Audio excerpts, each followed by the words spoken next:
లేదు.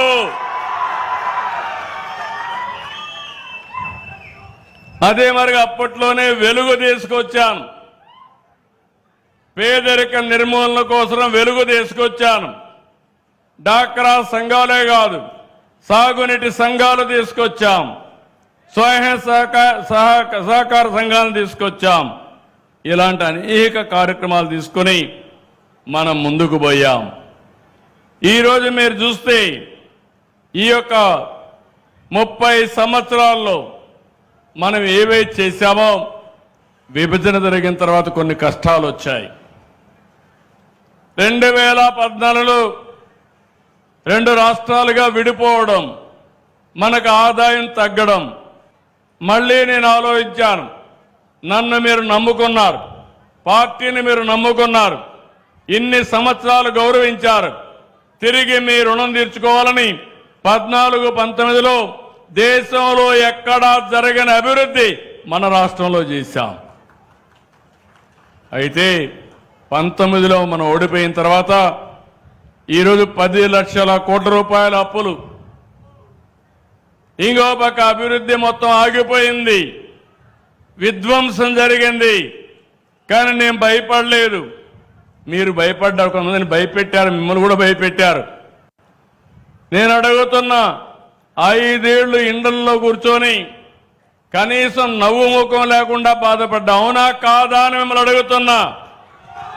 ఈరోజు మీకు స్వేచ్ఛ వచ్చిందా లేదా అని అడుగుతున్నా. అవునంటే గట్టిగా చప్పట్లు కూడా చెప్పండి. ఫ్రీగా చెప్పగలుగుతున్నారు, అడగగలుగుతున్నారు. ఎమ్మెల్యేలు తప్పు చేసినా, మంత్రులు సరిగా రాకపోయినా, అధికార యంత్రాంగం పనిచేయకపోయినా నిలదీసే పరిస్థితికి వచ్చారంటే అది నేను ఇచ్చిన హక్కు అని చెప్పి మరొక్కసారి మీ అందరికీ తెలియజేస్తున్నా. అదే మీరు సాధించిన విజయం కూడా, అవునా కాదా అని మిమ్మల్ని అడుగుతున్నా. మొన్న ఎన్నికలు జరిగాయి. నేను పవన్ కళ్యాణ్ గారు ఇద్దరం కలిసి పోటీ చేయాలనుకున్నాం. బీజేపీ సపోర్ట్ చేశారు. నేను కూడా ఆలోచించాను, ఈ రాష్ట్రాన్ని పునర్నిర్మాణం చేయాలి, అందరి సహకారం అవసరమని ముందుకెళ్ళాం. మీరు కూడా విద్యుత్ ప్రదర్శించారు. 94% స్ట్రైక్ రేట్, చరిత్రలో ఎప్పుడు గెలవని గెలుపునిచ్చిన మీకు మరొకసారి అభినందనలు. ఆ గెలుపు ఈరోజు ఈ విజయాలకు దోహదం చేస్తా ఉంది. మీ సమస్యల పరిష్కారానికి ఉపయోగపడతా ఉంది. ఈ విషయం మీరు గుర్తుపెట్టుకోవాలి. ఈరోజు మీరు ఒకసారి చూస్తే, నేను 19-2000లో విజన్ 2020 తీసుకొచ్చాను. ఈరోజు విజన్ 2047 తీసుకొచ్చాను.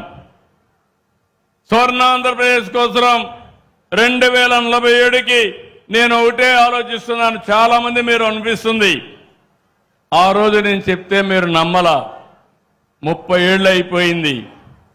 కానీ ఈరోజు మళ్ళీ నేను ఆలోచించే విధానం, ఈ 20 సంవత్సరాల్లో భారతదేశంలో నెంబర్ 1 రాష్ట్రం ఏదంటే దానికి చిరునామాగా ఆంధ్రప్రదేశ్ ఉంటుంది, ఈ స్టేట్ ఉంటుంది. ఇండియా కూడా అభివృద్ధి అవుతా ఉంది. మన ప్రధానమంత్రి నరేంద్ర మోడీ గారు దేశాన్ని అభివృద్ధి చేయాలని అనేక సంస్కరణలకు నాంది పలుకుతున్నారు. నేను ఈరోజు కాదు, మొదటి నుంచి సంస్కరణని అమలు చేశాం. అలాంటి దీంట్లో దేశం అభివృద్ధి కావాలి, మనం కూడా దేశంలో ఒక భాగం.